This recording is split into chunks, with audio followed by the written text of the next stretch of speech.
오늘 하나님의 말씀 이사야서 24장 14절로 16절 상반절까지입니다. 제가 읽습니다. 무리가 소리를 높여 부를 것이며 여호와의 위엄으로 말미암아 바다에서부터 크게 외치리니 그러므로 너희가 동방에서 여호와를 영화롭게 하며 바다 모든 섬에서 이스라엘의 하나님 여호와의 이름을 영화롭게 할 것이라. 땅끝에서부터 노래하는 소리가 우리에게 들리기를 의로우신 이에게 영광을 돌리세 하도다. 아멘. 하나님께서 세상 모든 자녀들을 사랑하십니다. 하나님은 그 사랑을 값없이 온전히 긍휼과 인내하심으로 베풀어 주시지만 예수님께서 심판주로 이 땅에 다시 오시는 날 세상에는요, 하나님의 은혜 대신에 하나님의 말씀으로 한치의 긍휼도 없는 정확한 심판이 내려지게 돼요. 그때 심판에서 살아남아서 하나님 앞에서 기뻐할 사람들은 누구일까요? 바로 하나님의 자녀들입니다. 구원받은 은혜가 얼마나 크고 대단한 건지 평상시에는 우리가 잘 느끼지 못하지만 만약에 우리가 살아있을 동안에 예수님께서 다시 오신다고 생각해 보세요. 생명과 사망의 길이 나타날 때 우리는요, 영원한 심판에서 벗어나서 영원한 생명길로 싹 빠져나가는 겁니다. 인간뿐만 아니라 모든 피조물이 당할 수 있는 가장 극심하고 두려운 죽음을 우리는 피할 수 있는 거예요. 그래서 하나님께서 심판의 때에 대해서 말씀하시는 것은 꼭 믿지 않는 사람들에게만이 아니라 우리 하나님의 사람들에게도 주시는 말씀이 있는 겁니다. 어제 말씀에 이어서 오늘 말씀을 생각하면 도움이 되실 거예요. 이사야서 24장은 마지막 심판의 때를 얘기하는데 오늘 본문도 남은 자에 대해서 말씀하고 있어요. 오늘은 우리에게 어떤 말씀을 들려주고 있는가, 이것을 함께 생각해 보고자 합니다. 14절로 15절을 보겠습니다. 무리가 소리를 높여 부를 것이며 여호와의 위엄으로 말미암아 바다에서부터 크게 외치리니 그러므로 너희가 동방에서 여호와를 영화롭게 하며 바다 모든 섬에서 이스라엘의 하나님 여호와의 이름을 영화롭게 할 것이라. 무리가라고 하고 있는데 본문 앞절에서 이사야 선지자가 얘기한 남은 자들을 말합니다. 하나님께서 환란의 때를 말씀하시면서 마치 감람나무를 흔들어서 열매를 다 떨어뜨리려고 해도 남은 열매들이 있듯이 하나님께서 남겨놓은 사람들이 있다는 말씀을 하셨거든요. 그 하나님의 자녀들이 드디어 예수님을 맞이하게 되니 그 심정이 어떻겠습니까? 하나님은 모든 환난 가운데서 우리를 지키고 돌보시는 우리의 구원자십니다. 너무너무 감사합니다. 하나님의 말씀이 이렇게 마지막까지 우리의 생명이 되고 구원이 되는 줄 이제 알았습니다.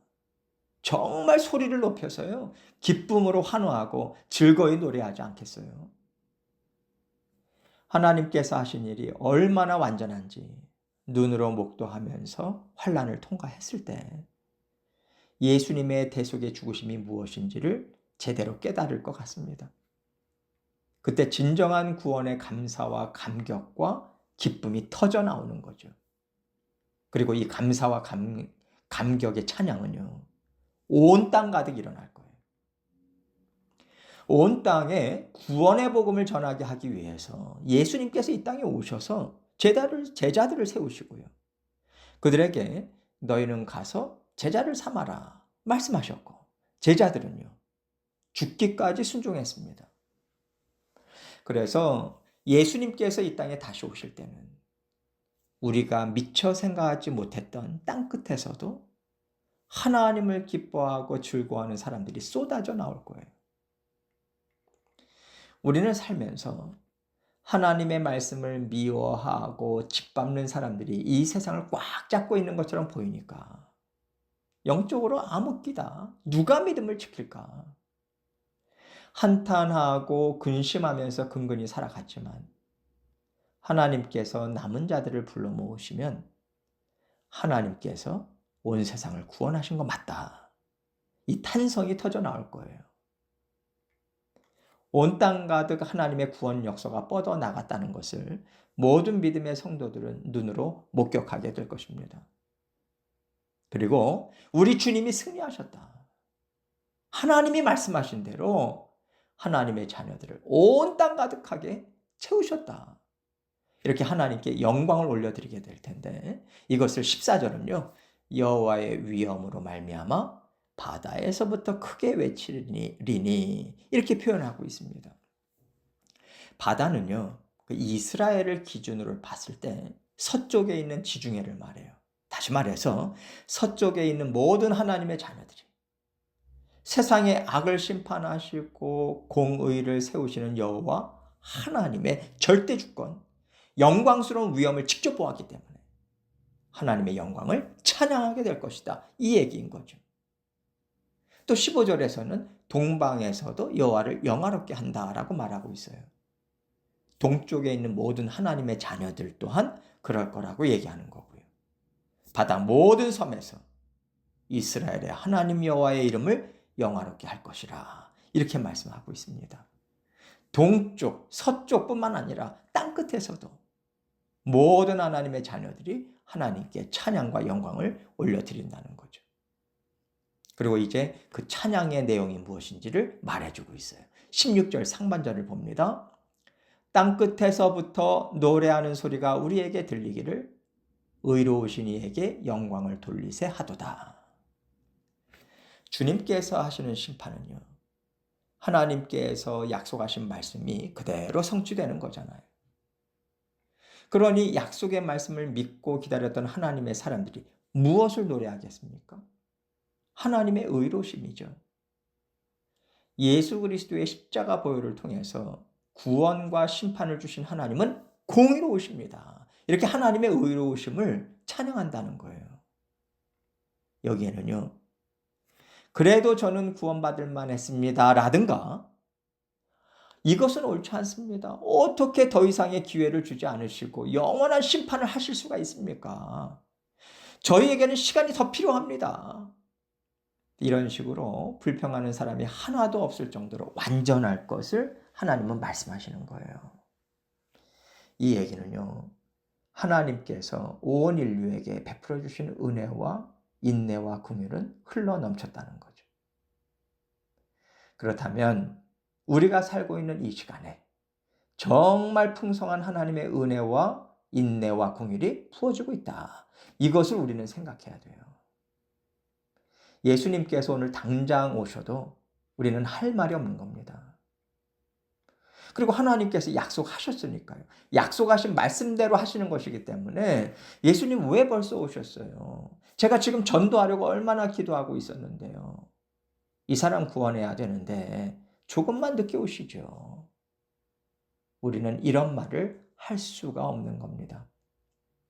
우리 주님은 속히 다시 오신다고 약속하셨거든요. 요한계시록 22장에서 보라 내가 속히 오리니 이 두루마리의 예언의 말씀을 지키는 자는 복이 있으리라 말씀하셨습니다.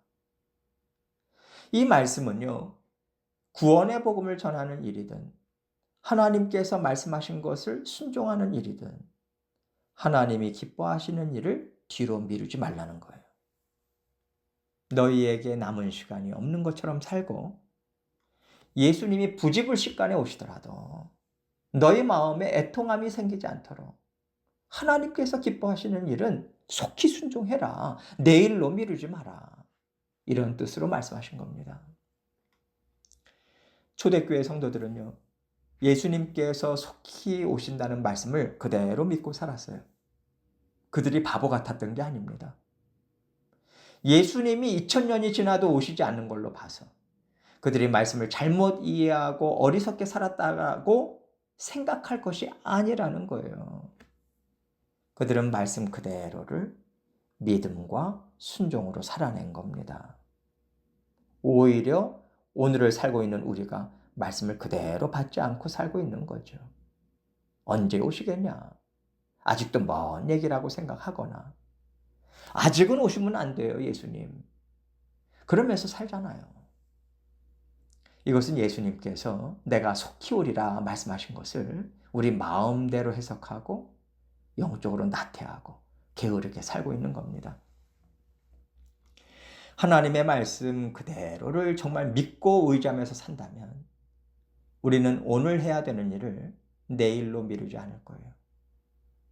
지금 내가 살아가는 형편 때문에 하나님께서 명령하신 것을 미루지 않을 겁니다.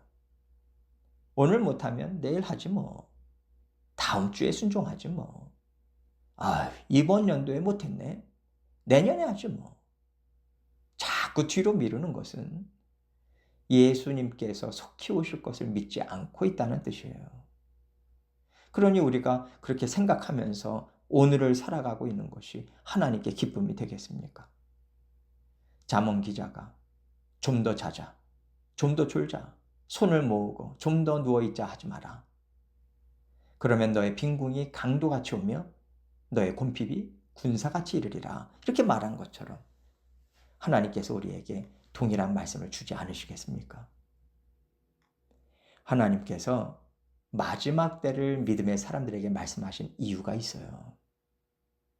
너는 정말 내가 속히 오리라 약속한 말을 믿는 믿음으로 살고 있냐? 그렇다면 너는 영적으로 깨어있고 너는 내 뜻을 이루고 있다. 그러나 내일 하지 뭐, 내년에 하지 뭐, 그러면서 미루고 있다면 영적 나태함 속에서 세상에 취해서 살고 있는 거다. 예수님이 다시 오시는데 부끄러워하지 말고 얼른 깨어나서 부지런히 하나님의 뜻에 순종해라. 이 말씀을 주고 싶으신 거예요. 하나님은 우리를 지극히 사랑하시는 마음으로 우리를 위해서 이 말씀을 주시는 겁니다. 하나님의 사랑의 메시지를 듣고 자리를 훌훌 털고 일어나셔서 하나님께 찬양과 영광을 올려드리는 삶을 살아가시는 저와 여러분이 되시기를 주님의 이름으로 축원합니다.